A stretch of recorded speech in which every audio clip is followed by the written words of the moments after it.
నిన్ను అసలు ఆపద లేకపోతే నిన్నేమైనా అడుగుతాడా?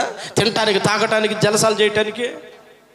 ఆపదలో ఉండే నోరు తెరిచి చిగ్గుమాలి అడుగుతాడు నిన్న ఒక అప్పు 5,000 10,000 అని. అప్పుడేం చేయాలా? నీ దగ్గర గనక ఉంటే ఇయ్యు, లేకపోతే లేవని కరెక్ట్గా నీట్గా సమాధానం చెప్పు. అటు ముఖం పెట్టుకొని బియ్యంలో రాళ్ళు ఏరుకుంటా, లేకపోతే నీళ్లు కడుక్కుంటా, అంట్లు దోముకుంటా, బట్టలు మాట తీసుకుంటా, పేడకల్ని తీసుకుంటా, ఈ పనులు చేయొద్దు.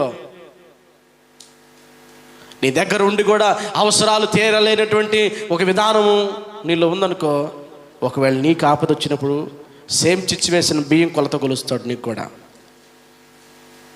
కేజీ బియ్యం ఇస్తే ఎన్ని ఇస్తాడు? మళ్ళీ కేజీ ఇస్తాడు కదా. నువ్వు ఒక రోజున లేవన్నావు కదా, ఆ లేవన్నటువంటి నీకు కూడా లేవని రోజు ఒక రోజు రప్పిస్తాడు దేవుడు. ఆ బాధ ఏందో తెలియపరచడానికి, ఆ కష్టం ఏందో తెలియపరచడానికి, ఆ నొప్పి ఏంటో